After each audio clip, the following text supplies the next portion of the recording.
gracias, Fordex, por la presentación que me hace y la oportunidad de poder dirigirme a el público que está tomando asistencia y participación. Vamos hasta el momento 63 personas. Muchas gracias. Y permítanme detallar de alguna manera algunos elementos que son muy complicados de explicar, en particular porque el contexto es muy, muy complicado. Estamos hablando de un problema a nivel literal, macrosocial, que es sumamente complicado de evaluar porque tenemos que entender varias situaciones referenciales, ¿correcto? Entonces, la primera de ellas, vamos a delimitar nuestro título, es la atención a la violencia en el ámbito, a la violencia hacia la mujer y justicia en zonas rurales, ¿correcto? Y vamos a tratar de explicar una serie de variables, una serie de elementos que son bastante especiales de conocer porque involucran una serie de actividades, una serie de condiciones, una serie de factores sociales que lamentablemente no logran, no logran ser evaluados bajo la misma condición y categoría que usualmente se aborda en zonas urbanas, ¿correcto? Entonces, este es el patrón de referencia en el que lamentablemente tenemos que considerar algunos elementos sumamente particulares y comencemos a detallarlos. El primero de ellos es que tenemos que ubicar a nuestro país, ¿correcto? Para efectos de hacer una evaluación, una evaluación especial respecto a los elementos que la componen y que eventualmente inciden en este problema de violencia hacia la mujer en zonas rurales. Ojo, estamos hablando de tres variables sumamente especiales: violencia, mujer, zonas rurales. No estamos haciendo la evaluación específica a un contexto sumamente diferenciado a lo que usualmente se trata. La variable zona rural es muy, muy complicada de entender porque se vincula con diferentes factores sobre los cuales tenemos que tomar en cuenta, ¿correcto?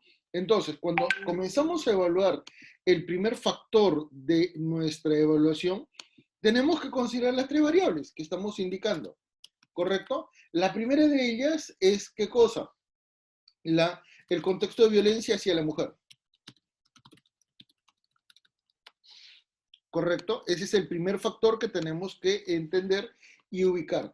El segundo de ellos es que tenemos que analizar el ámbito local de la violencia en zonas rurales, ¿correcto? Y en tercer lugar, tenemos que analizar el contexto mismo de violencia generalizado. ¿Por qué? Porque no solamente las instituciones, las personas, las víctimas y todos los hechos de violencia son evaluados en el mismo nivel. No, lamentablemente nuestro país genera una serie de situaciones en las cuales varios factores, varias variables en esta evaluación no logran vincularse en forma objetiva. ¿Por qué? Porque van a surgir tres elementos que son bastante especiales en esta referencia, ¿correcto? Si esas son las tres variables con las cuales ejecutamos nuestra evaluación,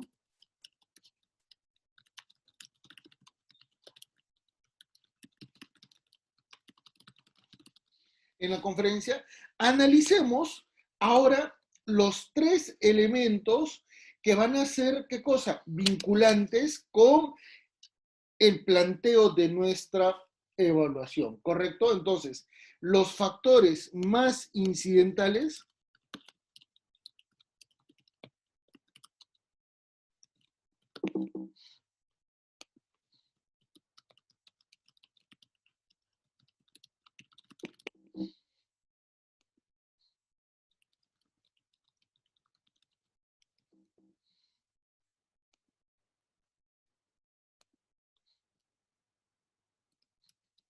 Los factores más incidentales que van a vincularse en nuestro caso son tres. El primero de ellos, estamos hablando de que Perú es un país absolutamente violento. Y no solamente estamos hablando de una violencia física, no solamente estamos hablando de una violencia psicológica, también tenemos que hacer una mención a los contextos de violencia y exclusión económica.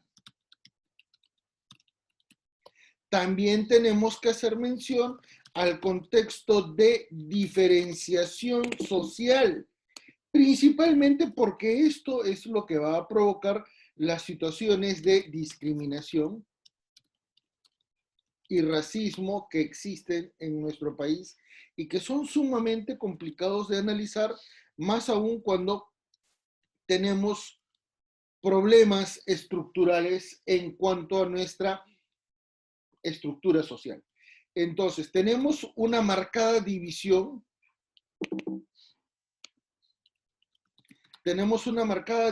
social producto justamente de estas situaciones en las cuales nos encontramos, ¿correcto? Estas condiciones de violencia social, por favor, verifíquenlas en un contexto temporal sumamente complicado. Miren, vean ustedes el contexto en el cual nosotros vamos a analizar el desarrollo de nuestra realidad. A ver, señores, comencemos a detallar desde una perspectiva absolutamente temporal. Miren, señores, primera referencia que vamos a nosotros a analizar va a ser el año 2020, ¿correcto? Y en el año 2020, ¿qué tuvimos? El COVID. Y fíjense nada más que la Defensoría del Pueblo ha determinado, ¿qué cosa? Que hay muchísimas mujeres desaparecidas en sus propios hogares, evidentemente por sus parejas o por personas allegadas, ¿correcto? Y que han demostrado que estamos en un contexto de violencia sumamente grave, ¿correcto? 2020, COVID-19, en el ámbito de la violencia familiar ha sido absolutamente, ¿qué cosa? Extraordinario. Y esto que todavía no salen las verdaderas cifras. ¿Por qué? Porque como todavía no están operativas al 100% Ministerio Público, Policía y Poder Judicial, muchos de estos casos no logran ser evaluados correctamente porque no han sido propuestos objetivamente. Por lo tanto, surge la necesidad de decir, ¿cómo estamos? ¿Dónde estamos? ¿Correcto? Segundo elemento, véase por favor, y vamos a cambiar de color, véase por favor que en el año 2019, ¿qué es lo que tuvimos?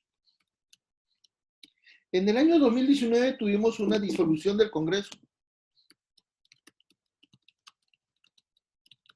Y esto es vinculante con respecto de nuestra exposición, porque el contexto disfuncional de nuestro Estado incide, pues, en la ejecución de políticas públicas a favor del control de la violencia social, ¿correcto? Ahora, ampliemos un poquito nuestro panorama y veamos qué es lo que ha sucedido en otros términos. Año 2000, con la caída de Fujimori, recuérdese que caía, ¿qué cosa? Todo un contexto vinculado a la corrupción en el Estado. Pero no solamente esto, en el 2000 hasta la actualidad, la crisis política en la gestión pública ha sido sumamente, ¿qué cosa? Nefasta, porque no se puede ocultar esta realidad.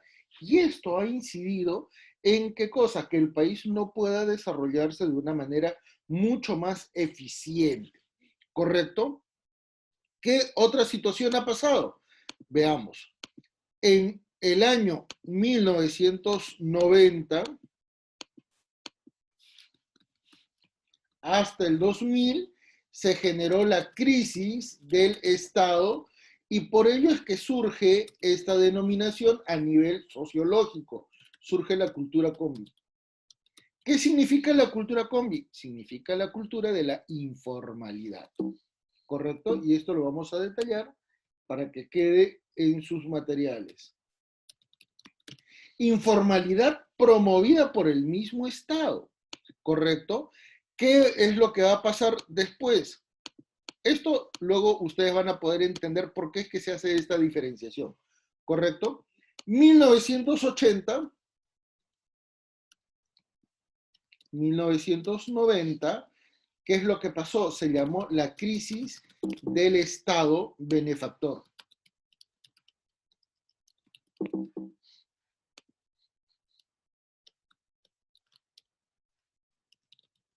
Las políticas públicas que hasta ese momento se aplicaban tenían como premisa negativa, ¿qué cosa? El generar populismo. ¿Y este populismo de dónde provino? Señores, este populismo provino de la época de la dictadura, 1968-1980, ¿correcto? En esta época de la dictadura militar, la última que hemos tenido, lamentablemente el Estado se volvió, ¿qué cosa? Populista. Y por eso es que la carga y presencia de nuestro país se incrementó. Adicional, tuvimos una crisis social sumamente complicada. ¿Cuál fue? La crisis de la reforma agraria, ¿correcto? Vean entonces que previa a esta situación y a esta referencia, nosotros tenemos que hacer mención y desarrollo de lo que había ocurrido desde 1948, la finalización de la guerra, de la Segunda Guerra Mundial, hasta 1960. ¿Qué pasó en esta época, señores? El desarrollo urbano informal. Este es un contexto sumamente complicado de desarrollar. ¿Por qué? Porque va a tener repercusión principalmente en el ámbito del desarrollo de las ciudades. Pero a la misma vez va a marcar el lento decaimiento y división entre el ámbito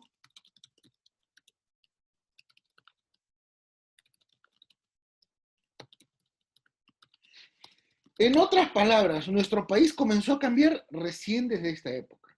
Y fíjense, ¿qué otros factores han sido sumamente graves? Y por eso es que lo he separado.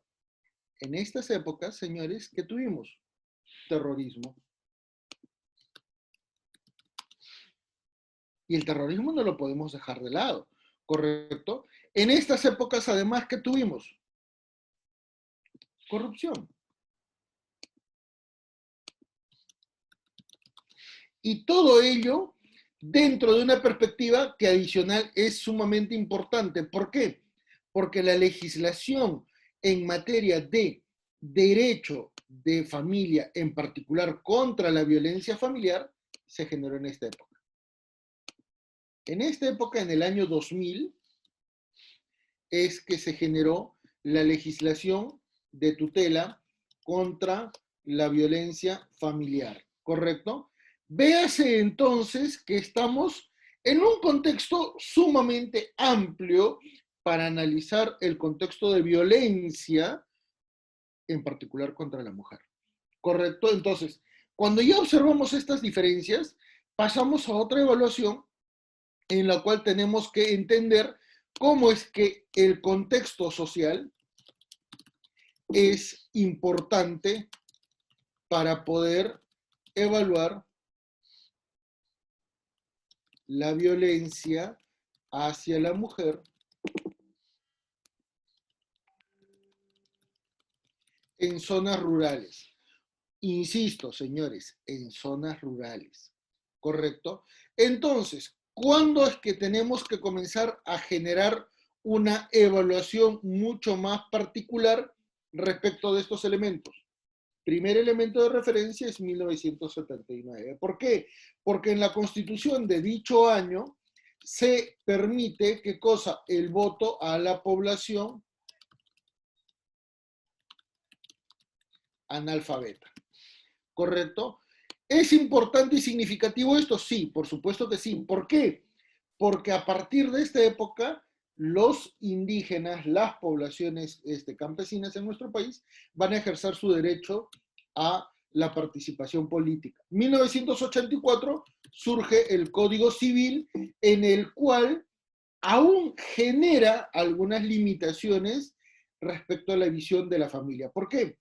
Se tiene una visión de la familia sumamente especial y particular.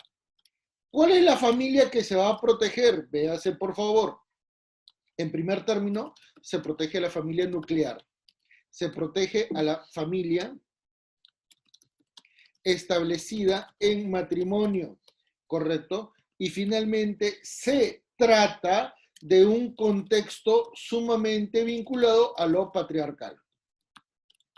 Prueba de ello es que cuando ustedes analizan el Código Civil de 1984, van a poder darse cuenta que en caso de separación, normalmente el perjudicado es el varón, aún no haya sido el responsable de la separación. ¿Correcto? Porque se creía y se tenía en cuenta que el contexto económico era dirigido por el varón y por lo tanto la parte débil era ¿quién? La cónyuge.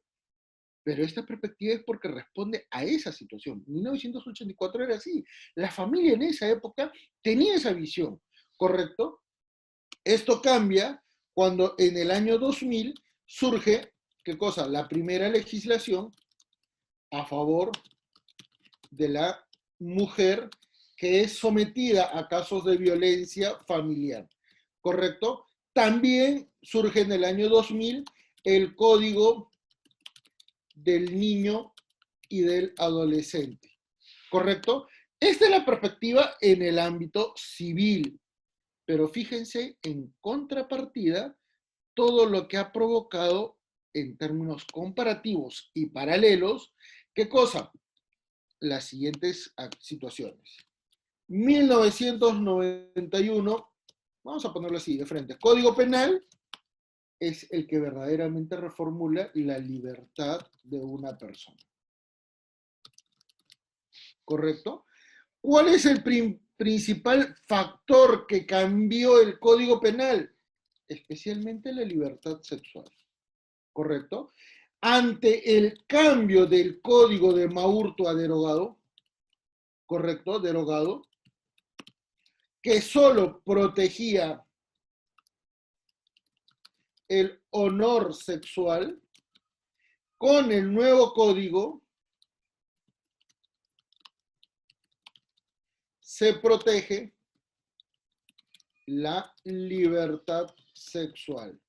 Y este es un principal elemento que nos va a permitir detallar posteriormente esta división en el ámbito de la libertad sexual. La mujer con esta referencia como grupo social, como grupo vulnerable, como grupo en riesgo, adquiere una plena igualdad con respecto del hombre en el ámbito del acceso a un derecho.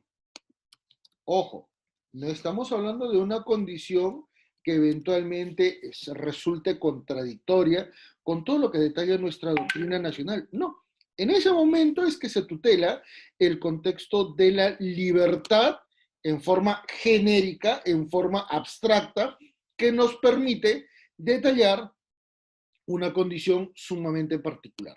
¿Correcto? Sobre esta perspectiva, entonces, entiéndase, por favor, que estamos detallando, un segundo que se me está acabando la batería, un segundo.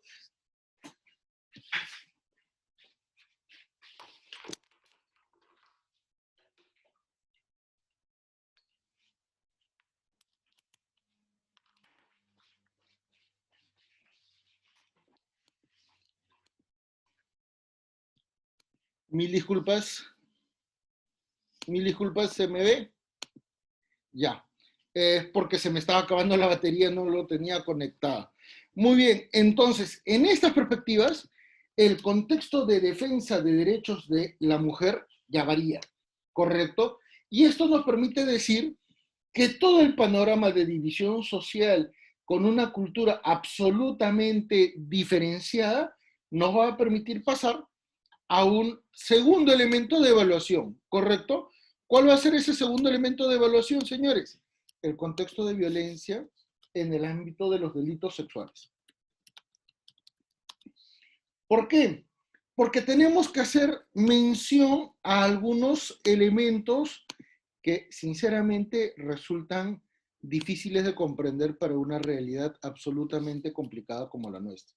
En primer término, señores, en el ámbito de condenados en el INPE,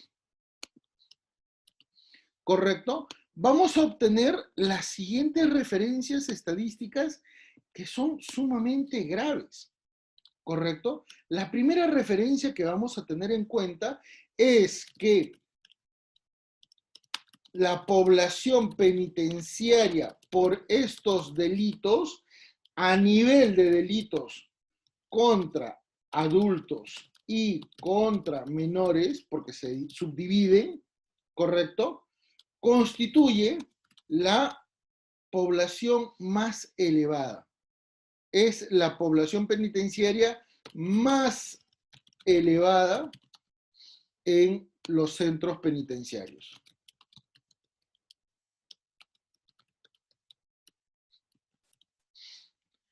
Y esto es sumamente grave. ¿Por qué? Porque nos permite indicar que lamentablemente la realidad es mucho más dramática de lo que parece, ¿correcto? Esto nos permite indicar además otra referencia muy drástica. En el caso de los delitos contra menores,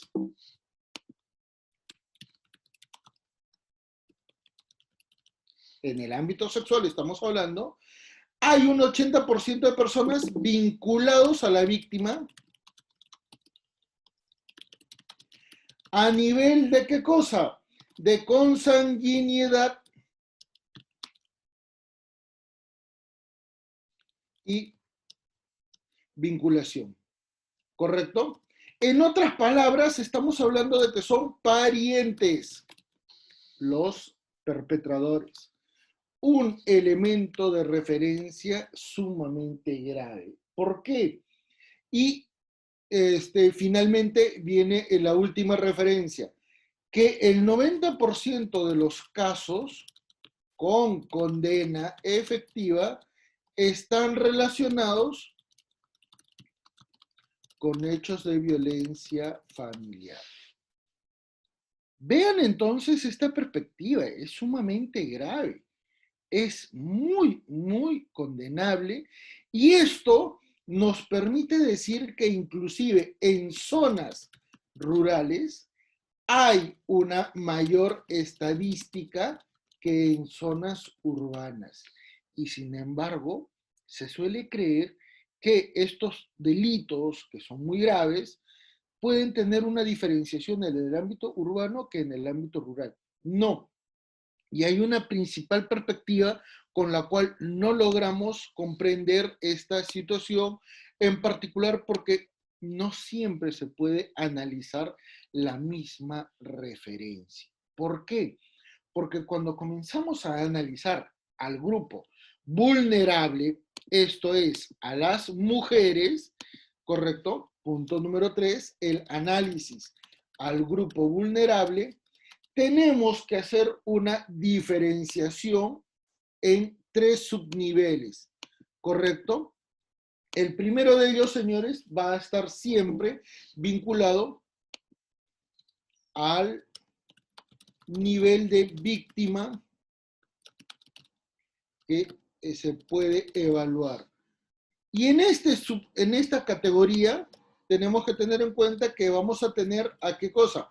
A personas mayores de edad, vamos a tener a personas menores de edad,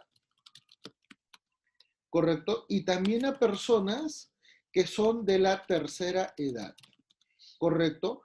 ¿Van a haber algunas subdivisiones? Por supuesto que sí. En el ámbito de las personas mayores de edad, vinculadas a un contexto familiar y finalmente vinculadas a un contexto sociocultural. Esto, señores, permítanme ponerlo en referencia cuando hagamos el análisis de algunas rondas campesinas, que en casos de violación sexual, la ronda campesina obliga de alguna manera a reparar este daño en una negociación entre el perpetrador y la familia.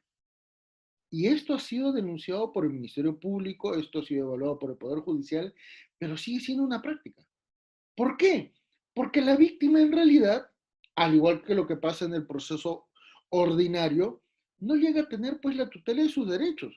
Es la familia la que la reemplaza. Y en el caso procesal penal ordinario, es el Ministerio Público el que lo reemplaza. Por lo tanto, la visión de víctima es sumamente endeble en esta particularidad y esto se amplía negativamente contra la mujer, ¿correcto? En el caso de menores de edad, también vamos a encontrar algunas condiciones muy negativas. En primer lugar, porque existe, ¿qué cosa? Una elevada cifra negra de violencia contra la indemnidad sexual. ¿Correcto? Hay una elevadísima cifra negra de violencia contra la indemnidad sexual porque esencialmente no se denuncia. Y esto nos permite detallar otra cifra muy elevada. La tasa de fertilidad en grupos poblacionales de menores de edad es sumamente variable. ¿Por qué?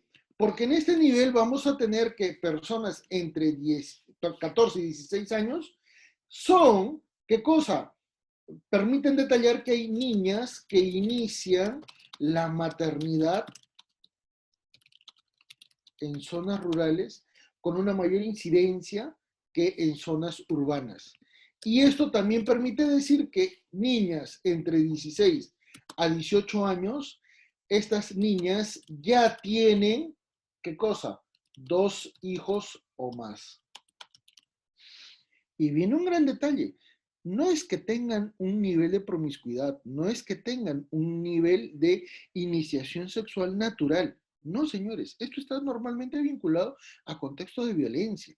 Y eso es lo grave. Se suele creer que no, en las zonas andinas inician la sexualidad temprano. No, no es por eso. Esto también se relaciona con qué? Con que todas estas niñas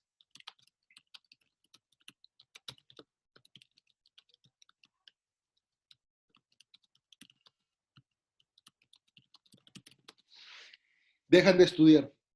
Y esto es absolutamente grave. Por eso es que normalmente en zonas andinas, ¿correcto? El nivel de pobreza familiar es elevado, ¿correcto? Esto es grave, esto es grave.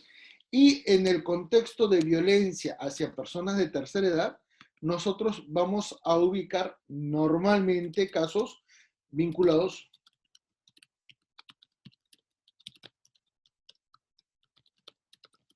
contra el patrimonio.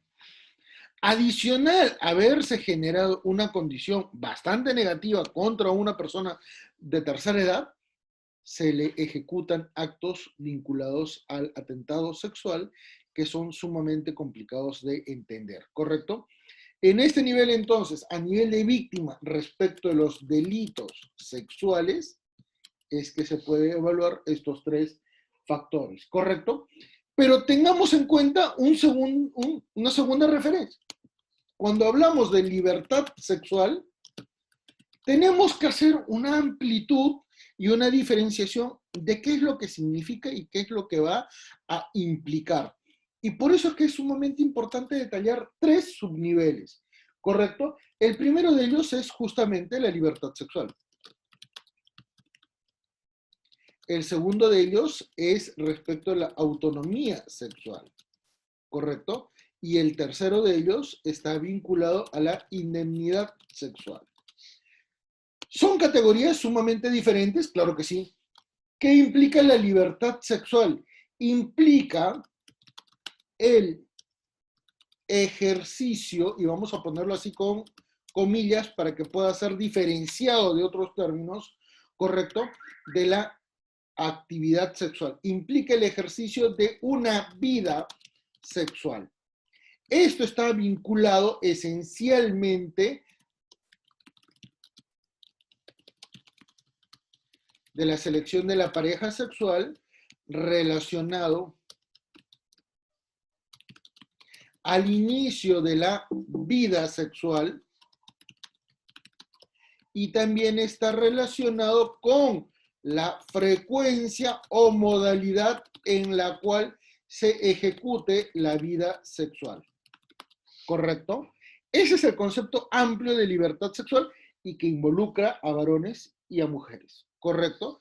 Sin embargo, las mujeres que son un grupo vulnerable muy particular en este nivel se diferencian de los varones esencialmente en la autonomía sexual. ¿Qué implica esto? Esto está relacionado esencialmente al contexto íntimo, privado y familiar de una mujer. ¿Correcto? La autonomía sexual está vinculado esencialmente a la capacidad o voluntad de ejercer la maternidad o no. ¿Correcto? Por lo tanto, acá es donde se puede evaluar, ¿qué cosa? La evaluación del número de hijos que quisiera tener, eventualmente está vinculado al uso de métodos de control de natalidad y finalmente está relacionado con la capacidad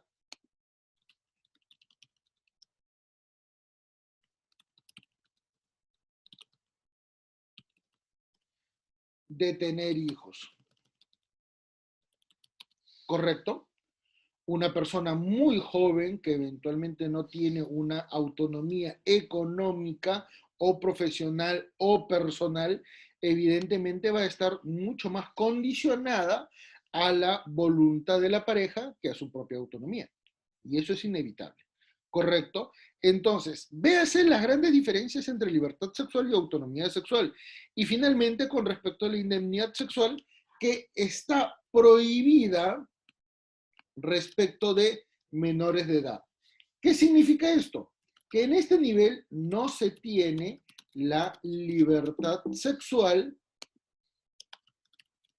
en términos como si fuera una mayoría de edad. Muy por el contrario, esto está vinculado a la evaluación de las condiciones personales, sociales, culturales, biológicas y familiares de una persona menor de edad. ¿Correcto? ¿Qué significa esto? ¿Que una persona menor de edad no va a poder tener libertad sexual? No, no la tiene. ¿Podrá tener algunas acciones vinculadas a una autonomía sexual? Sí, puede ser. Por ejemplo, señores, en el mes de mayo de este año, en Colombia se restringió la facultad de los colegios de imponer sanciones contra los niños en edad escolar que tenían una iniciación a nivel afectivo respecto de la expresión de muestras de afecto. Ejemplo, besos. Los besos en los colegios entre niños, entre escolares, había sido prohibido por la mayoría de los colegios, sobre todo privados, en Colombia. Y se estableció que eventualmente el no afectar una autonomía sexual y que eventualmente formaba parte de una condición de desarrollo psicológico, de un desarrollo personal en el ámbito afectivo, no involucraba pues una lesión en los derechos ni de niños ni de niñas y que por lo tanto el colegio no podía inmiscuirse en un contexto absolutamente privado e íntimo y por lo tanto todas estas sanciones no correspondían a una capacidad que eventualmente pudiera ser restringida. ¿Correcto?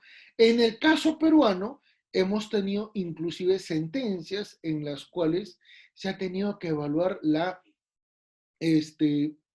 interrupción de embarazo en casos de violación sexual a personas menores de 14 años con los cuales sí se ha dado la validación para que se proceda a aborto, porque el embarazo en una persona afectada en su indemnidad sexual podría atacarla no solamente en su desarrollo físico, sino también en su desarrollo psicológico.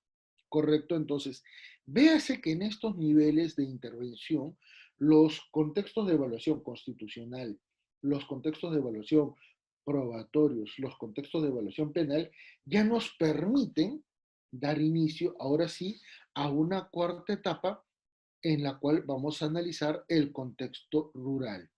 ¿Correcto? Estamos tratando de ser lo más ordenados posibles porque evidentemente el análisis de estos temas es muy delicado. Entonces, análisis del contexto rural en el ámbito peruano. ¿Por qué vamos a tener que hacer este nivel de evaluación, señores? Porque vamos a partir de 4 grandes elementos referenciales. En primer término, nosotros somos un país pluricultural, multilingüe, sujeto a lo dispuesto por el artículo 149 de la Constitución. ¿Correcto? ¿Qué implica que seamos un país pluricultural multilingüe? Vamos a estar vinculados en zonas, sobre todo andinas, a la actividad de las rondas campesinas. ¿Correcto? Y en zonas amazónicas a las rondas nativas, que son patrones muy diferenciados entre sí. Recuérdese que las rondas campesinas están supeditadas a la comunidad y acá se implica un ejercicio democrático para poder seleccionar quiénes son los ronderos, quiénes son los dirigentes de los ronderos. En cambio, las rondas campesinas se refieren a otro contexto totalmente diferente porque en realidad las rondas nativas surgieron como creación de Alberto Fujimori en la lucha contra el terrorismo. No existían rondas nativas antes. Tampoco las rondas campesinas son un contexto de referencia histórico. No, fueron creadas en 1979 en Cajamarca, en Chota, pero para luchar contra el abigeato. Y ahí hay una mala interpretación del contexto multicultural como un valor de referencia histórico, pero eso lo vamos a explicar después. Las rondas nativas en realidad representan y están dirigidos bajo la referencia de los APUs, que son los dirigentes de la comunidad. Mucha diferencia entre ambos niveles. Y estas referencias nos permiten decir pluriculturalidad. En realidad sí, pero hay una mala interpretación. ¿Por qué hay una mala interpretación? En primer lugar, como ya les había dicho, 1979 es que nacen las rondas campesinas en Chota, Cajamarca, ¿correcto? Pero estas rondas nacen en función a la lucha contra abigeos, no por una cuestión cultural. Por lo tanto, esa referencia es muy importante. ¿Y por qué es que surgen? Porque el Estado no tenía presencia en dichas zonas. ¿Correcto? ¿Quiénes fueron los primeros ronderos?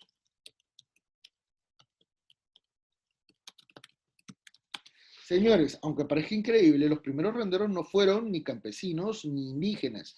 Fueron, ¿qué cosa? Colonos.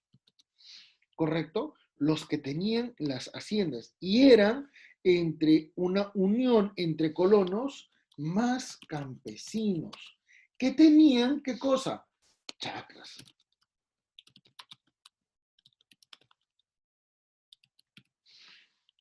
Muy diferente a lo que se entiende en la actualidad, ¿correcto? ¿Por qué decimos entonces que sí estamos hablando ante una cuestión pluricultural? Porque, señores, los parámetros sociales, culturales e históricos que están en estos contextos sí detallan una diferencia con respecto del ámbito urbano. Y esa es la gran diferencia que de alguna manera posibilita esta diferenciación. ¿Correcto? ¿Qué otro elemento vinculado al contexto rural tenemos nosotros? Señores, tenemos que tener en cuenta que en nuestro país hay varios elementos a tener en cuenta. El primero de ellos, que es muy complicado de entender, somos un país dividido por vías de comunicación. Por tanto, las zonas rurales no siempre tienen, no siempre están bajo supervisión o eventualmente jurisdicción del Estado. Hay muchísimas zonas en las cuales la presencia del Estado es sumamente limitada. Por lo tanto, ese es un factor muy grave que nosotros tenemos que tener en cuenta. ¿Y dónde es que ocurre los mayores casos de violencia en el ámbito rural? En esas zonas. Y por eso es que existe muchísima cifra negra que lamentablemente nos permite detallar algunas situaciones disfuncionales, ¿correcto? Punto C. En este nivel vamos a observar que los casos de violencia, en particular la sexual, ¿correcto?, no son denunciados por las mismas familias. Y esto es sumamente grave, señores. ¿Y por qué es grave? Porque nos va a permitir hablar algunas referencias muy importantes. Primero, los casos vinculados a cifras negras es muy elevado. Los casos vinculados a una impunidad en los delitos es elevada. ¿Correcto? Los casos en los cuales el seguimiento judicial en estos delitos es deficiente. ¿Hay algunos factores que pueden ser detallados? Claro que sí. El primero de ellos, señores, es que los denunciados o eventualmente agresores e inclusive condenados no logran ser ubicados. Un problema vinculado esencialmente a la falta de sistematización de información personal en el propio Estado. ¿Correcto? La mejor evidencia es, usted puede vivir en el domicilio X, pero su DNI va a indicar que usted domicilia en el punto X. Y eventualmente su centro de trabajo puede estar en el punto J. Y eventualmente el domicilio que usted indique en lo procesal puede ser de repente en el punto Z. Y la diferenciación es sumamente especial. A tal nivel, señores, que en este punto de referencia, el año pasado, al 2019, la Defensoría del Pueblo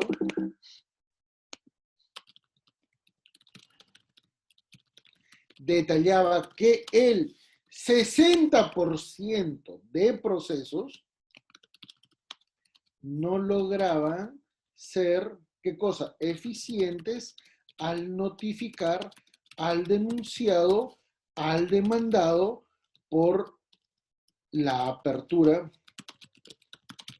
de un proceso. Puede ser penal, puede ser civil, puede ser en cualquier nivel.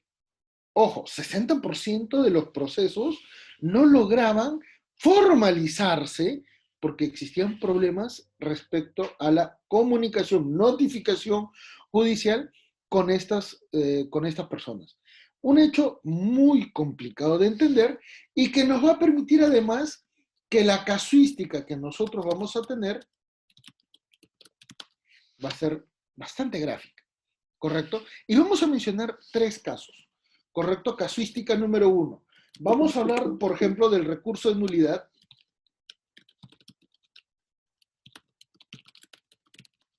Número 3132-2014 del SANTA. ¿Qué va a significar este caso, señores? Vamos a detallar algunas referencias muy directas, ¿correcto? La madre, bueno, esto es lo que sale del propio expediente, ¿correcto?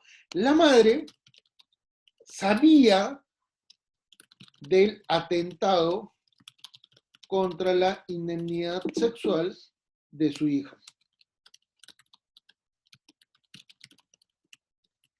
¿Correcto? La madre sabía del atentado de la indemnidad sexual de la hija, pero la madre no denunció este hecho. ¿Correcto? La madre no denunció de este hecho. Al final, el Ministerio Público denuncia a la mamá porque consideraba que al saber este hecho y no haber ejecutado ningún acto de defensa de los derechos de su propia hija, la involucró como partícipe del derecho, ¿correcto? Entonces, ante esta situación, el Ministerio Público denuncia a la madre como partícipe del delito y la Corte Suprema detalló que no, que en estos casos la mamá no puede ser partícipe del delito. ¿Por qué? Porque para poder entender los niveles de participación, ya sea a nivel de autoría, coautoría, instigación, eventualmente de colaboración, tenía que tener pues un manejo objetivo de los delitos, de los hechos, que en estos casos no suele pasar. Pero viene un gran detalle. Si estamos hablando en términos penales sobre estas referencias, consideremos entonces que podemos evaluar algunos factores contrarios a esta resolución, a este recurso de nulidad por parte de la Corte Suprema, ¿correcto? Y entendamos algunas cuestiones críticas en particular, ¿correcto? ¿Cuál fue el nivel de el nivel de participación entonces de la mamá respecto de la tutela de derechos de la hija agredida sexualmente? Parecería que a pesar de que esto trataba sobre un delito contra la indemnidad sexual de una menor de edad, que en este caso había sido perpetrada por parte de su progenitor, literalmente se estaba analizando qué cosa, un contexto muy paralelo, muy derivado de la línea central de evaluación, ¿correcto?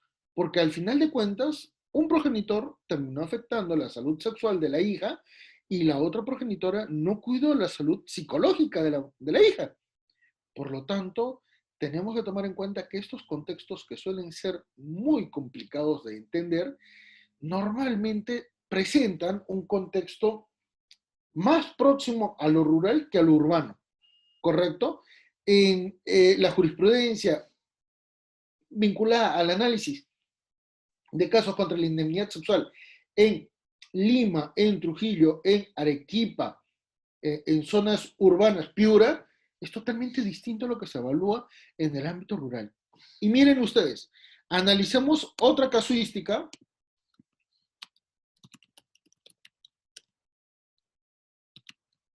la casuística número 2, recurso de nulidad 1575-2015 Huánuco. Y fíjense, por favor, que en estas referencias vamos a detallar las siguientes características, ¿correcto? ¿Qué es lo que dice la Corte Suprema en términos estrictos con respecto de este caso? Señala que la declaración de la víctima, que en este caso era de 14 años, ojo, 14 años, recuérdese que tienen capacidad semirrelativa, ¿correcto? No enerva la presunción de inocencia del, del agresor, del acusado, y que se necesita la corroboración periférica de los hechos. Fíjense entonces en este nivel. Ojo, no estamos hablando de una simple evaluación, caray, no estamos hablando solamente de una evaluación de la presunción de inocencia.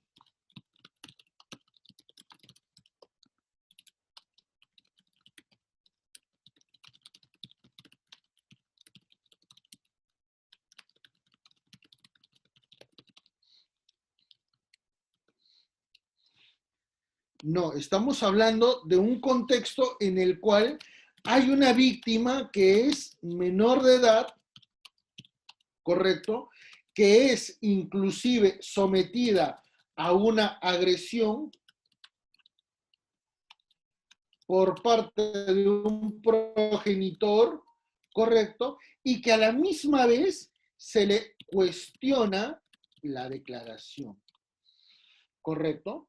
Véase que en este nivel de referencias, el proceso penal en zonas rurales es muy diferente a lo evaluado en zonas urbanas. Y esto nos va a permitir detallar la tercera casuística para que vean ustedes que no es una cuestión muy extraña en este nivel. Recurso de nulidad número 624-2014, Ayacucho. ¿Correcto? En este nivel, en esta jurisprudencia, ¿qué es lo que vamos a tener? Vamos a tener a una víctima de 8 años. Y miren, a esta víctima se le cuestiona, la Corte Suprema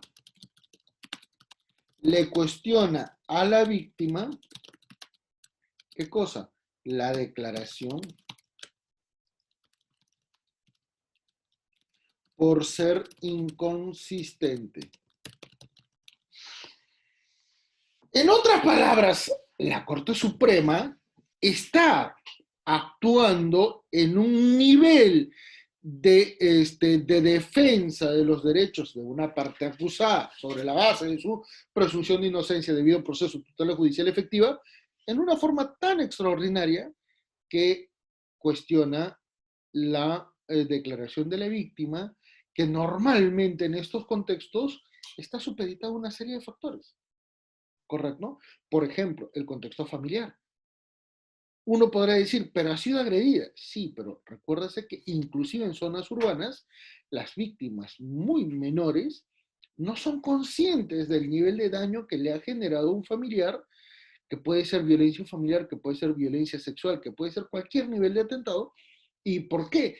Porque están en un contexto familiar y por lo tanto esos niños suelen creer que son ellos los que han provocado esta condición negativa hacia ellos. Y por tanto, pueden variar sus declaraciones y eventualmente pueden generar contradicciones. No porque quieran perjudicar el proceso, es más, no conocen el alcance del proceso, pero este nivel de referencia es absolutamente perjudicial y nos permite detallar que estamos pues ante una situación en la cual la pericia tiene que ser evaluada de otra manera. ¿Por qué? Porque tenemos que variar el modo en el cual podemos relacionar y vincular la manera en la cual se desarrolla nuestro proceso penal. ¿Correcto? Entonces, sobre estas referencias a nivel de casuística, comencemos a detallar la última referencia que eventualmente nos permite finalizar esta etapa. ¿Cuál? Que en los contextos de violencia sexual,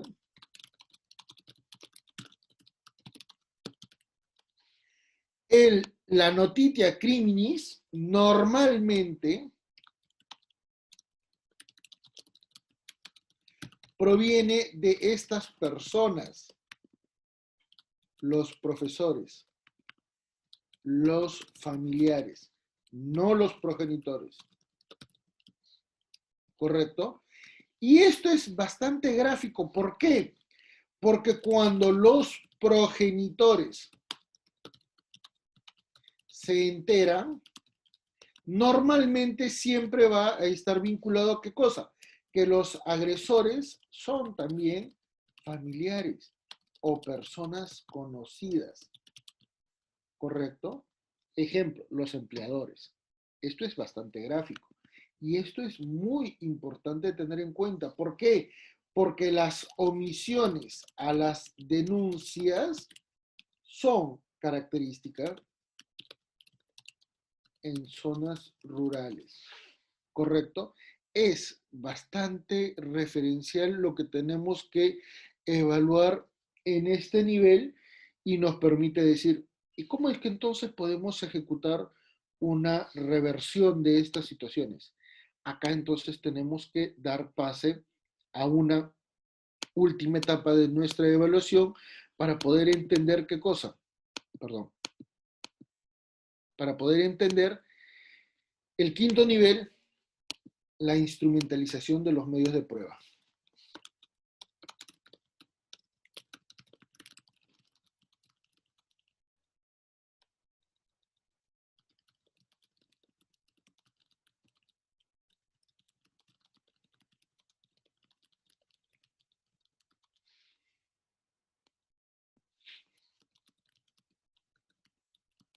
¿Correcto? Es una referencia sumamente particular porque tenemos que partir de una referencia muy importante. ¿Qué es lo que sucede en estas realidades rurales? Analicemos entonces algunas condiciones que van a ser muy importantes, ¿correcto? La primera de ellas, el contexto rural implica una condición especial en la evaluación de un delito. Puede sonar muy complicado de entender, pero eventualmente sí. Es una referencia que te va a generar, ¿qué cosa? A la evaluación de las personas involucradas. En particular para poder determinar, ¿qué cosa? Del dolo en el agresor sexual y también para poder determinar, ¿qué cosa? De afectación de la víctima, en la víctima. ¿Correcto?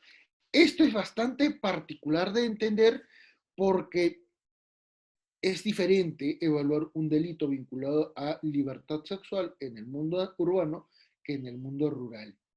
En el mundo rural existen muchísimos elementos vinculados a las condiciones económicas, personales, familiares, económicas y sociales que suelen condicionar negativamente la tutela de estos derechos aún contra personas menores de edad. Y por ello los niveles de impunidad, ¿correcto? Por ello los niveles de impunidad. Por lo tanto, estos niveles de condiciones personales deben ser evaluados en dos niveles muy importantes.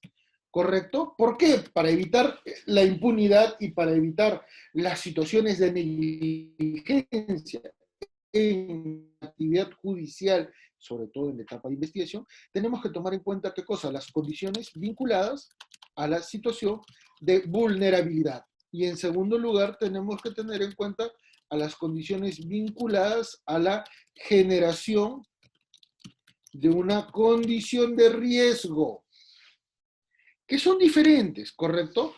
¿Qué significa vulnerabilidad, señores?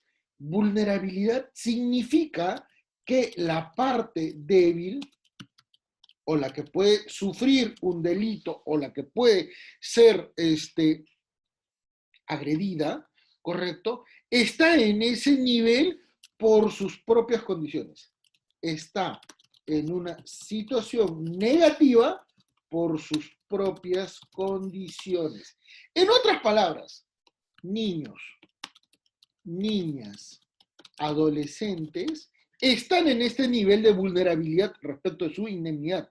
e inclusive su libertad sexual, porque son menores de edad y por lo tanto no cuentan con la suficiente capacidad como para poder contradecir, para poder negar o eventualmente para poder repeler una situación de agresión sexual de algún progenitor, de algún familiar, de alguna persona allegada a la familia o eventualmente de algún integrante de la comunidad. Estamos hablando de que son víctimas por la sola condición de tener estas características. Y eso es grave.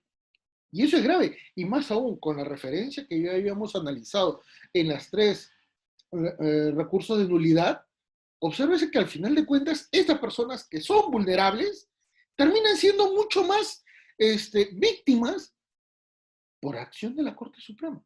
Y por eso la diferenciación con respecto a la condición de riesgo. ¿Por qué? Porque la condición de riesgo es una condición ejecutada en función de quién.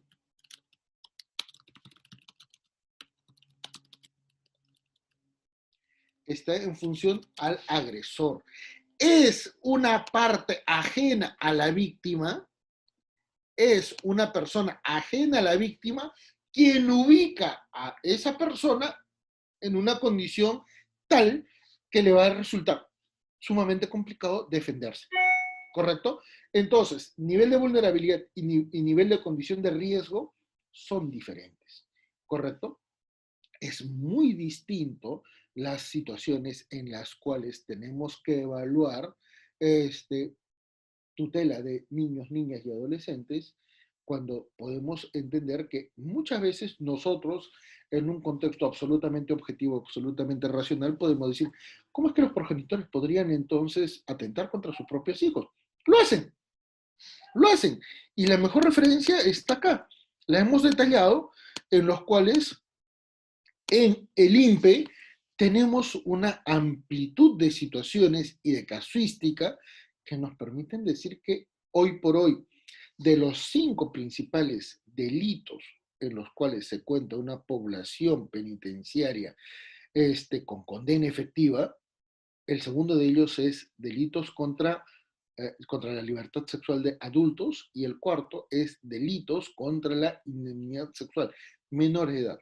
Y si los dos se suman, tenemos más condenados que inclusive los que se sitúan en los delitos contra la libertad, contra el patrimonio. Un hecho muy complicado de entender, un hecho que normalmente nos permite decir, ¿y dónde está la mayor cantidad de presos? ¿En el mundo rural o en el mundo urbano? En el mundo rural. Y en el mundo rural. Y muchas veces dice, ¿y por qué es que el mundo rural supuestamente deja de ser idílico? Porque hay mucha situación de referencia, de violencia. Bueno, pues la comprensión de ese nivel de violencia está relacionado con estos problemas. Está relacionado con estos problemas, que además nos permiten decir, hay un contexto de violencia económica, condiciones económicas, que lamentablemente están presentes durante la mayor parte de la vida de una población. La condición de pobreza estructural en las zonas rurales. Y esto es algo que no suele mencionarse porque se cree que autónomamente las zonas rurales son pobres porque sí, son pobres porque son las que han asumido la mayor parte de carga de violencia en la historia republicana y estamos hablando de los últimos casi 80 años.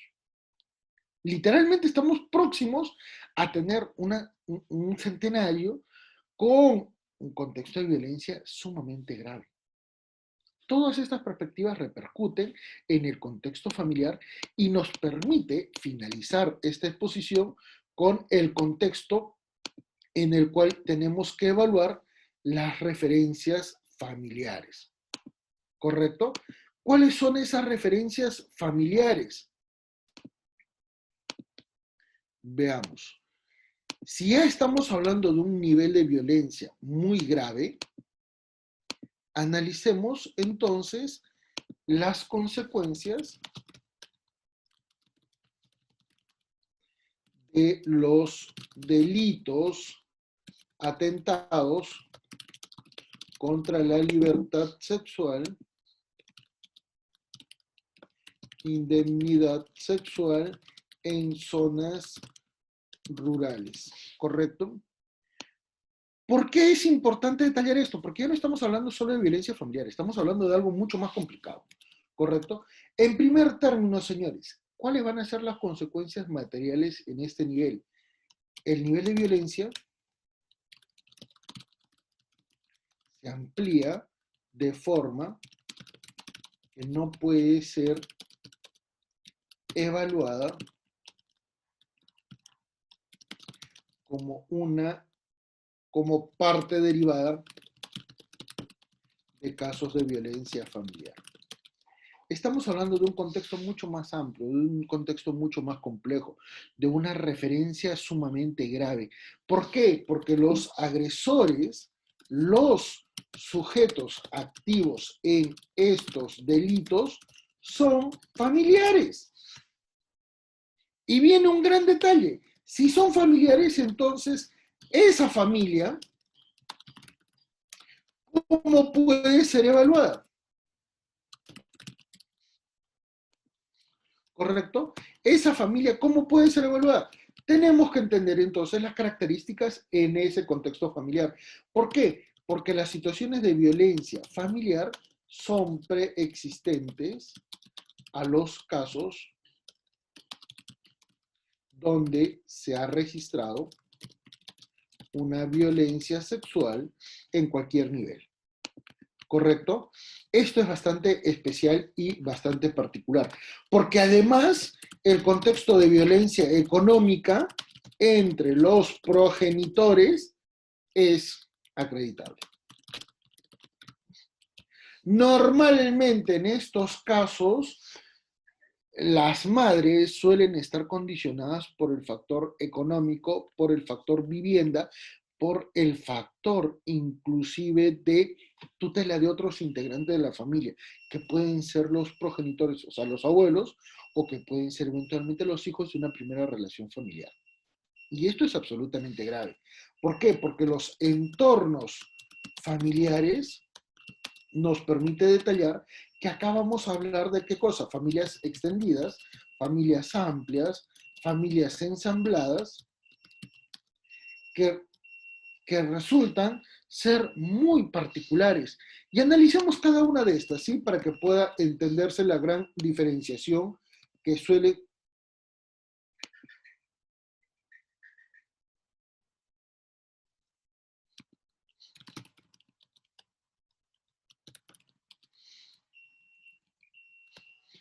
suelen ser bastante especiales. ¿Qué cosa es una familia extendida y qué cosa es una familia amplia? Señores, una familia extendida es cuando normalmente la integran varias personas a nivel intergeneracional. ¿Correcto? A nivel intergeneracional. Y se diferencian de las familias amplias respecto de la ubicación de la vivienda. Suelen vivir en el mismo contexto de una vivienda. Ejemplo, en una casa están los abuelos, los hijos, los nietos, que también ya tienen su propia familia. Y la familia ensamblada normalmente hace referencia a un contexto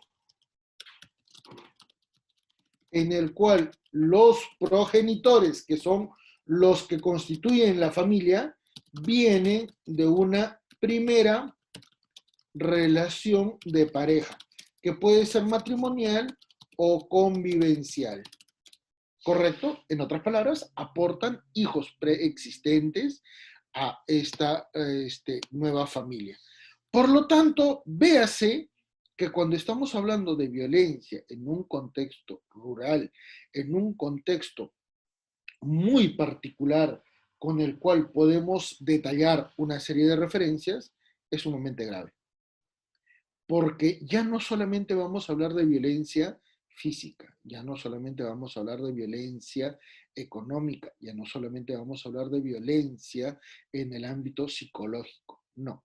Acá ya estamos hablando de un contexto mucho más grave en el cual los mismos integrantes de la familia van a generar algunas referencias que inclusive van a cuestionar el nivel de participación a nivel tutelar respecto a sus propios hijos.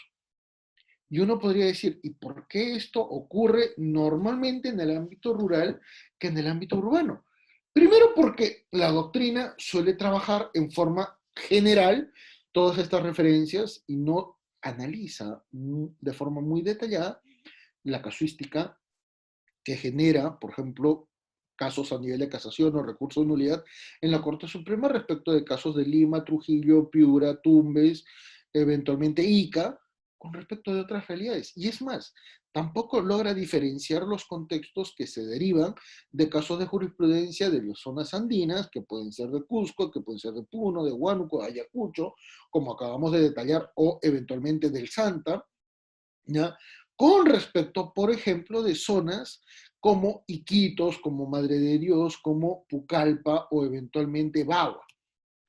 Las referencias en los entornos geográficos, culturales, es absolutamente diferenciado y nos permite detallar que estamos ante hechos que terminan provocando mucha mayor victimización en las víctimas, que generan un mayor nivel de agresión contra las realidades familiares que ya de por sí son disfuncionales y que inclusive los actos de amenaza e intimidación amplían el contexto de violencia en un nivel en lo cual literalmente el Estado no tiene participación, no tiene conocimiento porque no tiene la manera de cómo conocer estos contextos. Correcto, recuérdese que para que se genere una noticia criminal tiene que haber una denuncia y esta no suele ser ejecutada de manera diligente o eventualmente apropiada. Y peor aún cuando se hace la denuncia, el nivel de evaluación formal, decimonónico, que se ejecuta en Corte Suprema, contradice pues los hechos. Porque al final, si a una niña de 8 años se le está pidiendo, no señora, no señorita, no niña, que en este caso es niña, usted ha cambiado su declaración varias veces y por lo tanto ese nivel de participación en el proceso favorece a su agresor, resulta pues inadmisible, ¿correcto? Más aún cuando tomamos en cuenta la formalidad en la cual ahora se desarrolla el planteamiento de una condición vinculada a la evaluación probatoria. Tanto es así que hoy por hoy en nuestro Tribunal Constitucional, en este año, ha defendido la posibilidad de que se puedan ejecutar, ¿qué cosa? Situaciones de denuncias en las cuales se tengan que validar, ¿qué cosa? El comportamiento de la flexibilización de algunas situaciones absolutamente negativas en contra, en contra entre lo penal y eventualmente lo familiar. Y esto es muy complicado de evaluar. ¿Por qué? Porque las pericias en el ámbito de la violencia familiar nos van a permitir detallar, ¿qué cosa? Que la evaluación probatoria, ¿correcto? La evaluación probatoria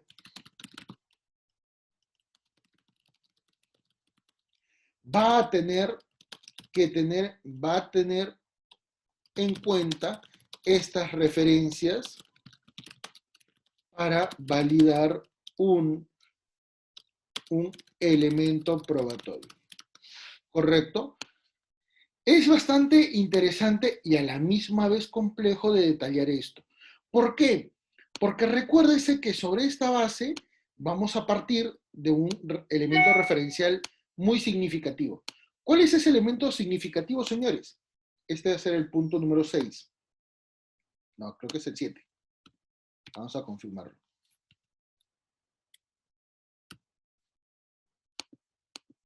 Sí, es el número 7. ¿Ven? El primero de ellos, señores, tenemos que tener en cuenta que en la actualidad la prueba se convierte en el elemento central del trámite de un proceso judicial. Hoy por hoy nada puede atentar contra el desarrollo de un elemento probatorio. ¿Por qué? Porque esto es absolutamente básico, ¿correcto? Por lo tanto, se tiene que ejecutar, ¿qué cosa? La indagación de un elemento probatorio para poder demostrar, ¿qué cosa? Para ejecutarla, para proponerla y también para cuestionarla. Porque recuérdese que en este nivel estamos también validando la exceptio veritatis. ¿Por qué? Porque la carga de prueba va a ser significativa. Es el Ministerio Público el que tiene que probar estas cuestiones. Y nótese que no solamente es una obligación del Ministerio Público, es también una obligación de las víctimas el tener un nivel de coherencia que resulta sumamente cuestionable, porque a una persona que es agredida física, sexualmente, que es menor de edad, no se le pueden exigir las mismas condiciones eventualmente que a una persona mayor de edad, porque a la misma persona mayor de edad agredida sexualmente, se le tiene que afectar psicológicamente, se le tiene que atentar contra contra su dignidad y también contra su propia libertad, el ejecutar la evaluación de hechos sumamente graves en contra de su persona. ¿Correcto? Entonces, la actuación probatoria a cargo del Ministerio Público es muy referencial en estos temas. Más aún cuando hay una connotación de naturaleza penal. ¿Correcto? Y esto va a involucrar, ¿qué cosa? A la diligencia y evaluación del trámite judicial, porque eventualmente el acopio de pruebas, de elementos probatorios, la instrumentalización de las mismas, la contradicción, el debate y eventualmente la aceptación del nivel de vinculación de la prueba con respecto a la sentencia van a ser muy referenciales. Y esto es muy distinto en zonas rurales que en zonas urbanas. ¿Correcto? Por lo tanto, los niveles de validación, de acreditación, de una argumentación en el ámbito de una jurisprudencia son notorios. Y eso lo deciden normalmente ¿quiénes? Las salas superiores que evalúan recursos de impugnación en estos niveles. ¿Correcto? Por lo tanto, véase que es absolutamente referencial estas referencias con las cuales nosotros vamos a tener que evaluar muchísimas cosas que resultan muy contrarias a una evaluación tradicional que lamentablemente no logramos tener bastante delimitadas frente a contexto de atentados contra derechos de la mujer en zonas rurales. ¿Correcto? Es una perspectiva mucho más complicada de evaluar, pero que nos permite eventualmente desarrollar algunas líneas de evaluación que, en resumen, nos han permitido detallar qué cosa, una serie de factores que estamos dando fin en esta perspectiva respecto a la atención a la violencia en zonas rurales, que estamos analizando un contexto de violencia social en el ámbito del desarrollo de nuestra propia historia como país, en la cual tenemos que tomar en cuenta un contexto social sumamente complejo, en el cual vemos pues evidentemente que hay una multiplicidad de situaciones en las cuales se puede evaluar, por ejemplo, el contexto de la violencia en el ámbito sexual, en el ámbito de la evaluación de los grupos que pueden ser afectados por estas condiciones, en la evaluación de la libertad sexual, particularmente cuando se analiza qué cosa, diferentes patrones de referencia, especialmente cuando hay tres subniveles que a veces suelen ser confundidos como uno solo: libertad sexual, autonomía sexual, indemnidad sexual, y también en el análisis de la realidad de un país complejo como el nuestro, en el ámbito plurilingüe, multicultural, y también relacionado con el contexto de la violencia familiar en el ámbito de violencia sexual, con el análisis de jurisprudencia, tres al menos, que son bastante representativos en el ámbito en el cual hay algunas características esenciales. Uno, los agresores son familiares. Dos, se trata de contextos rurales. Tres, se trata de cuestiones vinculadas a la participación de la víctima, que en este caso, al ser menor de edad, no son tomadas en cuenta por la Corte Suprema. Por lo tanto, véase que estamos ya en un contexto en el cual parecería que la víctima no cuenta con la misma condición de tutela que eventualmente podría tener cualquier otra persona. ¿Correcto? A esa víctima menor de edad se le ha tratado bajo las mismas condiciones y categorías como si fuera una persona mayor de edad capaz de poder emitir un pronunciamiento absolutamente válido. ¿Correcto? Y esto está generando algunas consecuencias que resultan ser importantes de detallar y finalmente nos permite evaluar que todo esto está relacionado con un contexto de carga probatoria que es bastante particular y bastante esencial en este nivel. ¿Correcto, señores? Sobre esta base, eventualmente, si es que existiera alguna interrogante, alguna pregunta, pasaríamos ya al rol del el desarrollo de algunas preguntas y respuestas, si es que lo tuvieran a bien.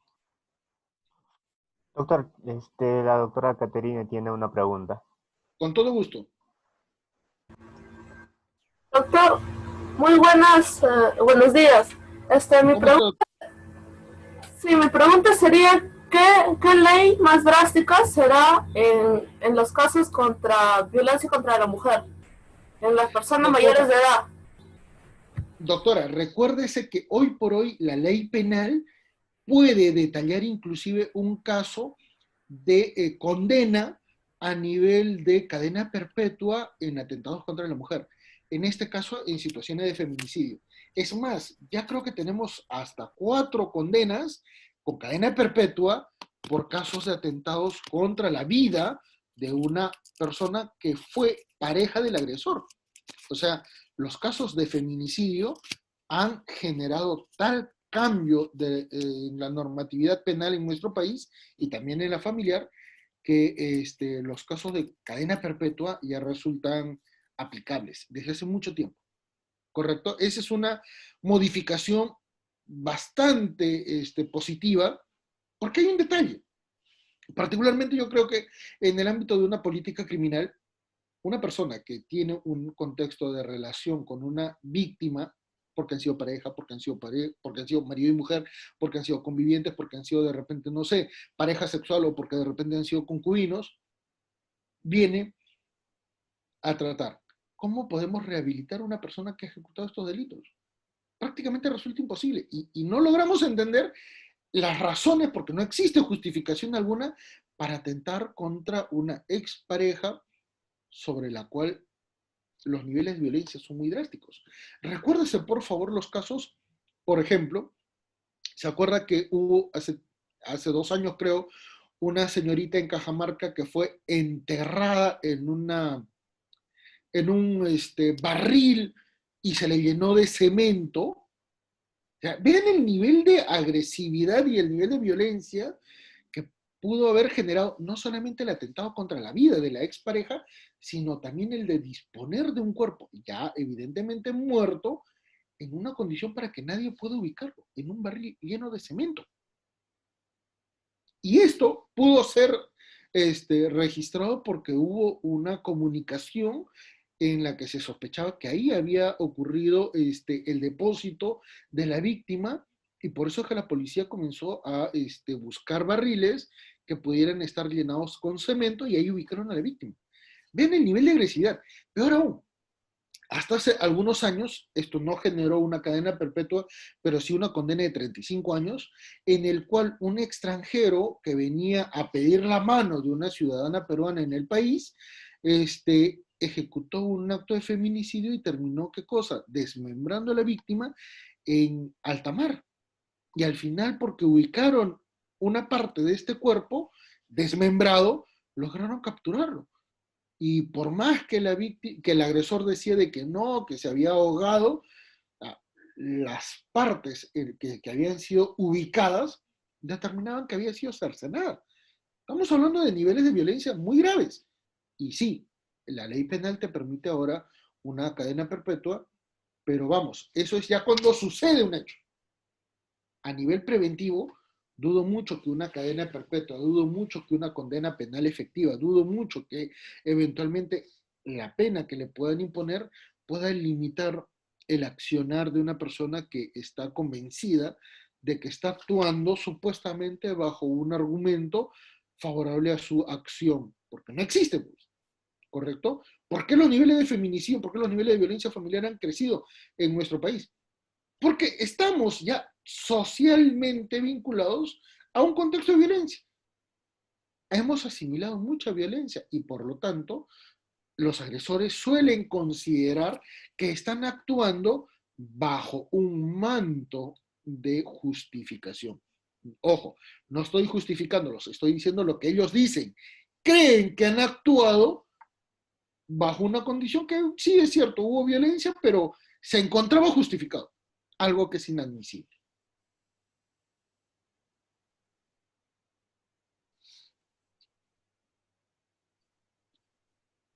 ¿Alguna otra consultita?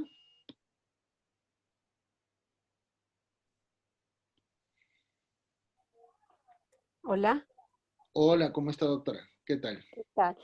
Doctor, está interesante lo que nos está comentando. Yo soy psicóloga, soy perito del Ministerio Público. eh, no sé en qué caso se haya llevado eso. En todo caso, mi pregunta es, doctor, ¿con qué pruebas es que la Fiscalía tendría que o conseguiría estas cadenas perpetuas o condenas de años elevados? Si vemos en la práctica, como perito nosotros le colocamos, porque corresponde, está afectada, y son años de maltrato o es una agresión bastante fuerte, y le colocamos afectación, pero es peor esto que le ponemos afectación a que le pongamos simplemente un maltrato porque llegan simplemente a un acuerdo y ya ahí se quedó, ¿no? No es ni siquiera llevado Sí, a una este es el detención tema. o algo. Entonces, ¿qué es lo que está pasando? A ver, doctora, si me permite un pequeño diálogo con usted, yo podría comentarle algunas cosas. Primero, recuerde, por favor, recuerde que estamos en un contexto social de violencia, ¿correcto? ¿Esto qué significa? Que estamos haciendo mención normalmente a patrones de referencia bastante notorios en nuestro país. ¿Por qué?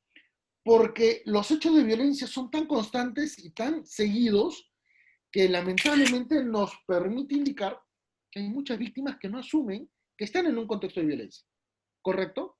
No las asumen. Y cuando normalmente ya se ejecuta una denuncia, siempre se dice, estamos el 15 de agosto del año 2020, pero los hechos de violencia datan desde cuando éramos pareja. ¿Y cuándo hemos sido pareja? En el 2010. Cuando ya nos casamos, yo pensé, víctima, que esto iba a cambiar. Pero durante nuestro matrimonio, en el primer hijo, en el segundo hijo, ya comenzamos a ver, ¿qué cosa? Una referencia totalmente distinta. Ya comenzamos a ampliar el número de violencia familiar. Y estas cosas nos permiten detallar que estamos ante un hecho constante. Por eso es que hay jurisprudencia, inclusive particularmente para zonas urbanas, en las cuales datan que la violencia familiar es un hecho continuado. No se trata de una sola cosa. Recuérdese que recién en el año 2004, el Tribunal Constitucional obligó al cambio del Código Civil en el que se indicaba que para poder plantear un divorcio se necesitaban, ¿qué cosa? Actos de violencia constantes y reiterativos. A partir de esa sentencia, un solo acto de violencia familiar puede dar motivo para generar una demanda de divorcio por causal. ¿Esto qué significa? Que un solo hecho puede provocar un divorcio, pero el contexto sociofamiliar peruano suele incidir en las víctimas en decir, no denuncies, no denuncies, porque puedes afectar a tu propia familia. Y muchas víctimas ponderan el asumir los actos de agresión contra ellos para evitar, por ejemplo, que la pareja agresora sea denunciada, para que eventualmente no sea condenada o para que inclusive no se vaya de la casa y deje en el aire la alimentación o el sustento económico de la familia. Muy a pesar de que son normalmente los casos de familias monoparentales las que son administradas y gerenciadas por las propias mamás. Ya, muchas mujeres víctimas que tienen hijos no son conscientes de que autónomamente pueden sobrevivir. Y esto es porque ha llegado a un nivel de dependencia tal que normalmente se suele vincular, por ejemplo, con casos de Munchausen, con casos de Estocolmo, con casos de hibristofilia, en las cuales personas que han sufrido mucho maltrato de violencia física reinician una vida familiar, una vida afectiva con otra persona con las mismas similitudes. Estamos en un contexto de violencia y esa condición de violencia social histórica que hemos detallado, literalmente ya se ha impregnado en nuestra psiquis. Por eso que aceptamos muchos casos de violencia familiar y creemos, no, esto va a pasar. En realidad no está pasando, en realidad continúa, y esto es grave. Por eso es que a veces cuando los peritajes hacen este nivel de evaluaciones dicen, pero un momentito, estamos detallando y estamos ubicando que hay cosas mucho más graves, pero muchas veces no las quieren denunciar estas víctimas, ¿o no, doctora? Entonces, ahí está lo grave. Las víctimas no son conscientes de su situación. Y hay otro gran detalle. Los peritos no es porque hagan una mala labor, pero yo pregunto, ¿se puede hacer un peritaje real, objetivo, concienzudo, con solo media hora o 40 minutos de entrevista a una persona que no quiere ser muy honesta en la evaluación pericial? Y ahí vienen los grandes detalles. El proceso judicial peruano, en términos formales, generales, está mal. No por culpa de los jueces, no por culpa de los peritos, no por culpa de la policía. Está mal porque el propio proceso vinculado a esta realidad con la ley 30.364 y leyes complementarias, está mal. Está mal. A tal nivel que yo pregunto, desde que salió esta ley, desde que se reformuló y desde que se modificó por tercera vez, ¿acaso los índices de violencia familiar han bajado? Se han incrementado. Y esto nos permite decir, el problema no está en los operadores de justicia, el problema no está en la víctima, el problema no está en los agresores, el problema está en que cómo el Estado evalúa ese nivel de violencia, porque hay muchísimos factores que no son tomados en cuenta. Y por eso es que a veces las pericias quedan en el aire, y por eso es que a veces los peritos que conocen lo que realmente está pasando, tampoco pueden intervenir a más, porque la víctima, después de esta pericia, en la audiencia, suele contradecir la pericia. Dice, no, esto ha pasado, ya, no, ya yo le perdono. Es más, entre la evaluación de la pericia, la evaluación de la audiencia y hasta la expedición de la sentencia, a veces parejas que están en un contexto de violencia tal, se han reconciliado y han retomado una relación afectiva por el bien de la familia. Y esto es característico en esta realidad.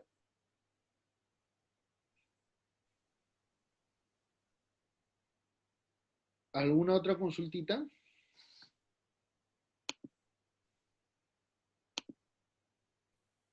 Sí, doctor. Hola. Ya, doctor, al respecto, sí, me da mucha pena escuchar que usted mencione de que una pericia se realice en 30 minutos o 20 minutos, que ya reiterada vez lo he escuchado.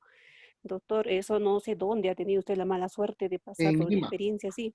Los peritos de medicina legal a nivel nacional, de acuerdo a nuestra guía, incluso tenemos 4 horas para poder evaluar. Es más, yo como perito que llevo más de 10 años, nunca he podido realizar una pericia en menos de 45 minutos, en No menos. se puede. O sea, es imposible en todo caso. Estaría mal actuado el perito, sí, estaría haciendo un muy mal trabajo y de verdad no tendría pues todos los peritos, Le como usted explico menciona, por ¿no? qué. Mujeres que no desean salir. Le explico por qué. Lima, Corte Superior de Justicia de Lima, tiene, bueno, ahorita ya ampliaron los juzgados que ven, porque hay 2 ahora categorías, juzgados especializados de familia y también juzgados vinculados a violencia familiar. Y no solamente Lima, es Lima Este, Lima Norte y Lima Centro, ¿correcto? Y lamentablemente a nivel de Lima Centro, solamente Lima Centro, tienen un promedio de 12 psicólogos, 12. Y el número de casos hasta el año pasado era, bueno, bastante elevado, ¿correcto? Y normalmente cuando uno iba a hacer las gestiones en el ámbito de la atención y evaluación de estas pericias, observaba que literalmente cada uno de estos psicólogos tenía literalmente todo el día ocupado y las agendas eran muy, muy extensas, ¿correcto? Muy diferente a lo que sucedía, por ejemplo, en la Corte Superior del Callao. en donde habiendo menos carga procesal, los peritos podían tener mayor actividad, ¿correcto? Pero viene otra gran cuestión. No todas las Cortes Superiores de Justicia en el país cuentan con equipos de apoyo pericial. Y esto es grave, ¿ah? No estoy exagerando. En algunas son 34 Cortes Superiores de Justicia en el país y no todas cuentan a nivel, por ejemplo, Ministerio Público con equipo de medicina legal y a nivel del Poder Judicial con equipos de apoyo multidisciplinario. Entonces, con lo poco que tienen y con la sobrecarga procesal, viene el gran detalle. Están exigidos, están con muchísima carga procesal y esto provoca muchas veces, insisto, no es culpa de los psicólogos, pero están con sobrecarga. Hay algunas cortes que sí no cuentan con la exigencia muy elevada de carga procesal y pueden ejecutar. Es más, a nivel pericial, yo he tenido oportunidad de tener a muchos psicólogos y a muchos peritos que me dicen, doctor, no, yo sí he hecho esto. Y es porque cuando tenían la posibilidad de hacerlo, sí, evidentemente lo hacían de la mejor manera y muy ampliamente. Y demostraban muchas más cosas, ¿no? Y me decían, acá lamentablemente yo he descubierto estas cosas, pero la víctima no quería denunciar, no quería hacer nada. Entonces, a pesar de que yo lo detallaba en el informe, venía el gran detalle que luego en la audiencia, bueno, a veces la víctima y el agresor retomaban una relación afectiva. A pesar de los hechos, ¿ah? A pesar de los hechos. Entonces, no es que se esté culpando a los psicólogos, no, ni tampoco a los jueces. Lo que sucede es que la sobrecarga en el ámbito de estos casos es demasiado elevada, es sumamente elevada. Hasta hace muy poco he tenido una participación con fiscales de Lima Este y me detallaban que tenían una sola fiscal, ¿eh? Me dijo que detallaba que tenía un aproximado de 10.000 carpetas fiscales derivadas del año 2019 para analizarse en el 2020 y antes de la pandemia. Y cuando entró la pandemia, evidentemente no pudo completar la mayoría de estas evaluaciones. Y viene un gran detalle, si son 10.000 carpetas fiscales, en la mayoría de estas carpetas fiscales ya tenían pericias. Y estas pericias no lograban ser tan exhaustivas porque resultaba pues complicado analizar tal cantidad de demanda a nivel de ejecución de pericias. Veamos, el sistema está colapsado. Y no es que una persona ejecute mal, no. El sistema está mal. Ese es el problema. Ese es el problema porque además tampoco los órganos judiciales, Poder Judicial, Ministerio Público, cuentan con la capacidad de contratar o ampliar el número de apoyo pericial. Y no me van a negar eso.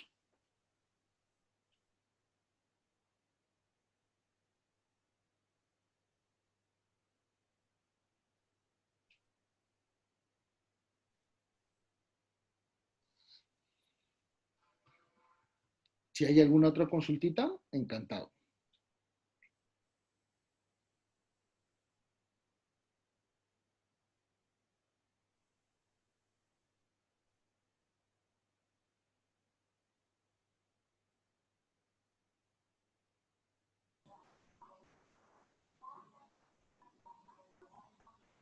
Doctora Jenis Castelo, con todo gusto.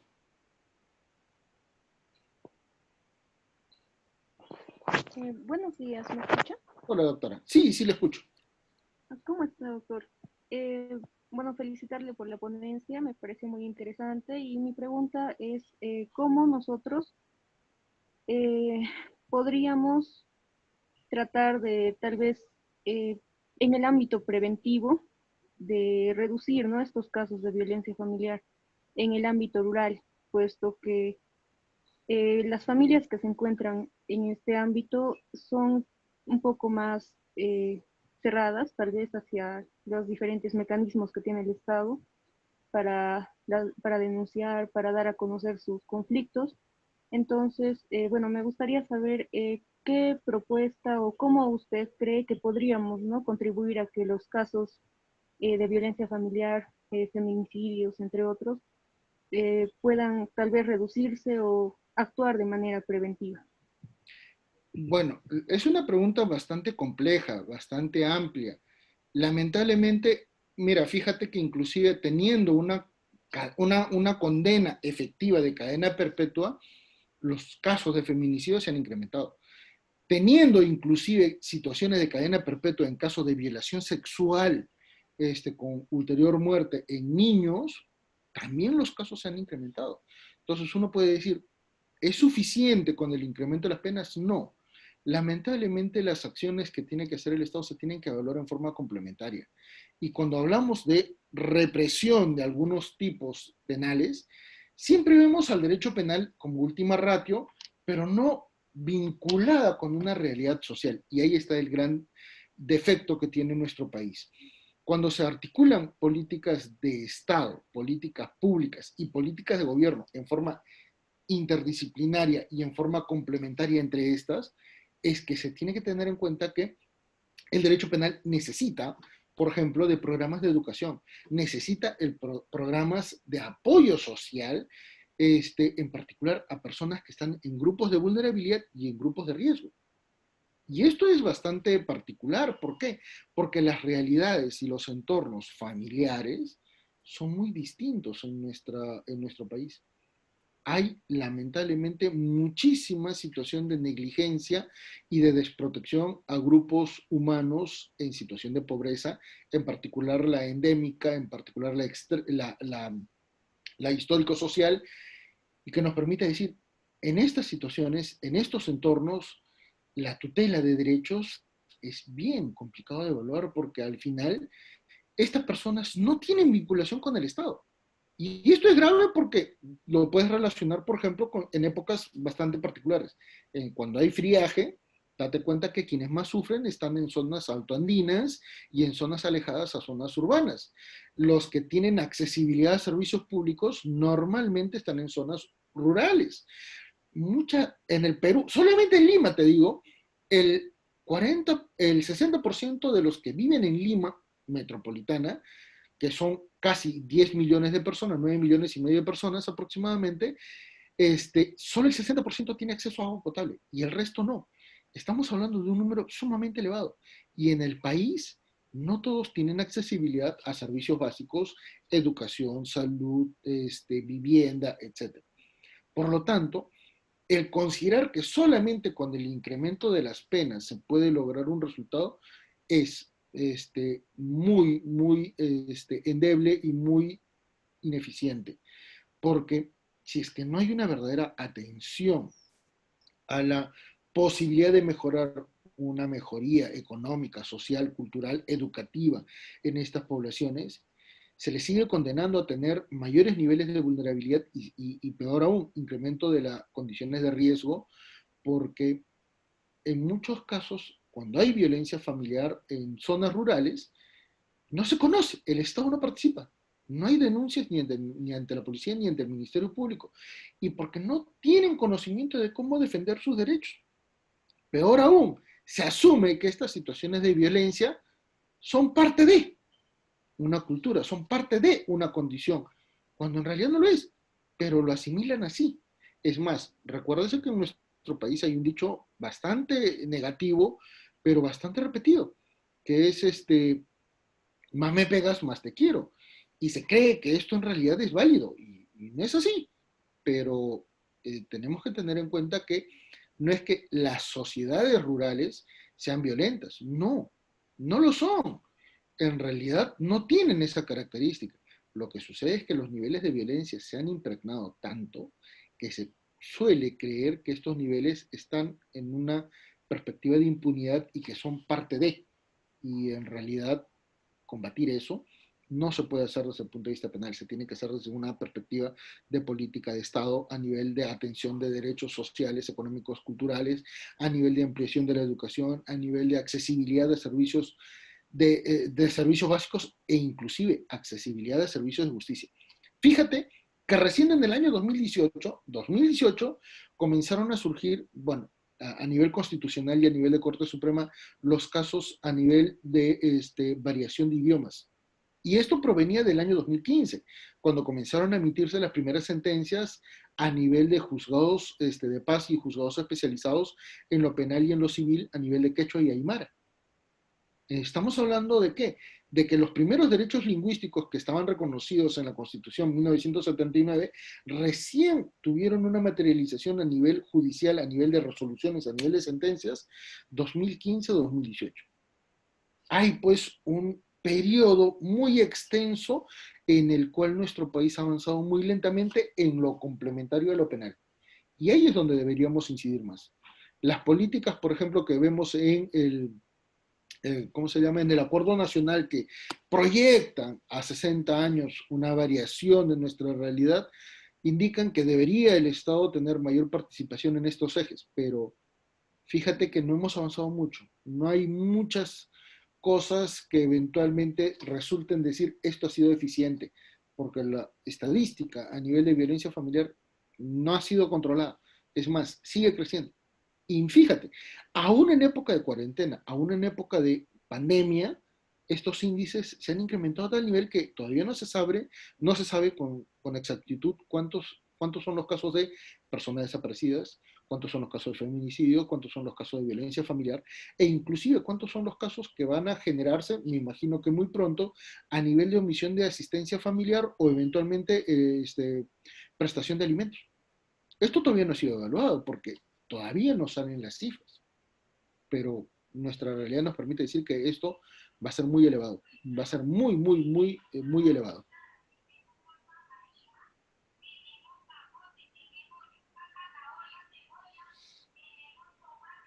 ¿Alguna otra consultita?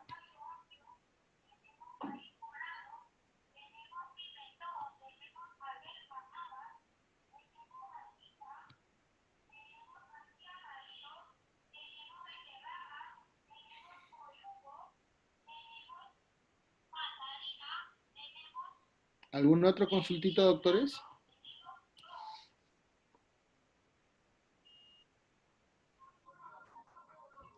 No veo más consultas, doctor. Muy amable, entonces. Me gustaría finalizar eventualmente con una mención. Se suele analizar el contexto de violencia familiar desde una perspectiva muy parcializada. Y no es que esté mal analizarlo.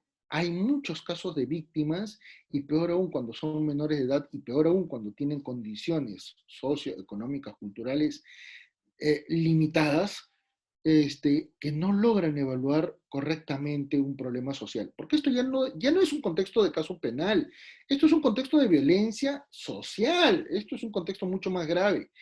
Y por lo tanto, no se puede pensar que los jueces, fiscales, policías, peritos y cualquier persona que interviene en el proceso judicial estén actuando mal.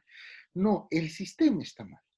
Y de nada va a servir que un perito haga una labor sumamente eficiente y diligente si es que al final, durante la etapa del proceso, el juez no puede eventualmente creer que las víctimas y los agresores vuelvan a tener una relación de pareja. Es más, ante este nivel de situaciones, muchas veces la evaluación pericial podría decir que hay una situación de dependencia con el síndrome de Estocolmo, con Munchausen, que eventualmente acreditan que una víctima ya tiene un factor patológico muy negativo frente al agresor. Y lo pueden demostrar. Pero en el contexto judicial, cuando ya se analizan estos casos, lamentablemente no se logra poder atender eficientemente a esta víctima por la propia acción procesal y judicial de la víctima. Y esto se amplía cuando normalmente los niveles de agresión se traducen en casos de atentados contra la indemnidad sexual, cuando hay víctimas menores de edad que son los propios hijos. Y si no me creen, vean las estadísticas del INPE respecto de los delitos de violación sexual contra menores.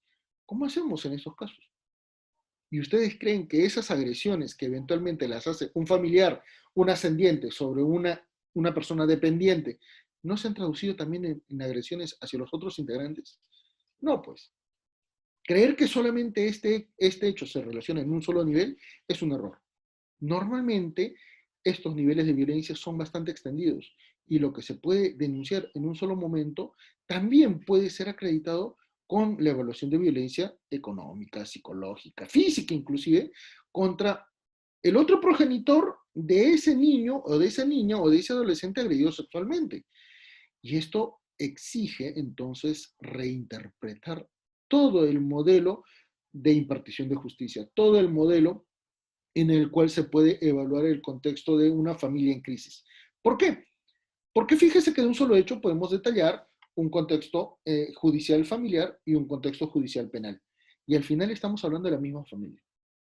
Por eso es que se necesita unificar las condiciones penales, civiles, de familia, constitucional, para que un solo juez pueda evaluar todos estos contextos. ¿Correcto?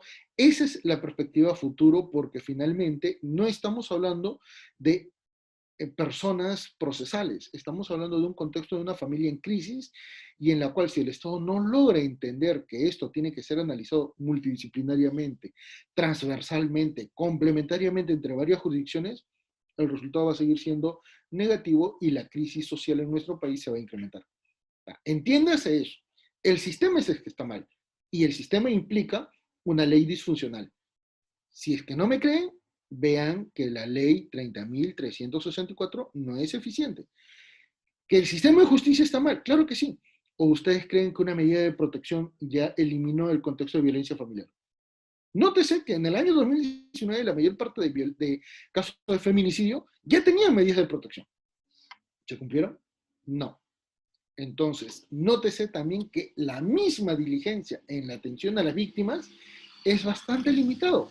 Y porque no hay presupuesto, pues, en las entidades que trabajan en este nivel. ¿Y por qué?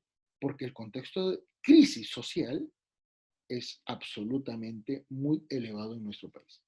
Ese es el verdadero problema.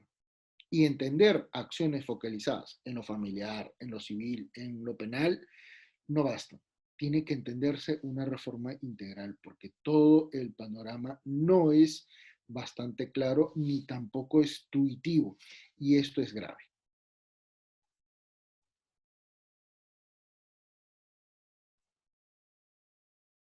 Entonces, señores de CEFOCAP, yo quedo muy agradecido con ustedes, eventualmente quedo a la disposición de ustedes.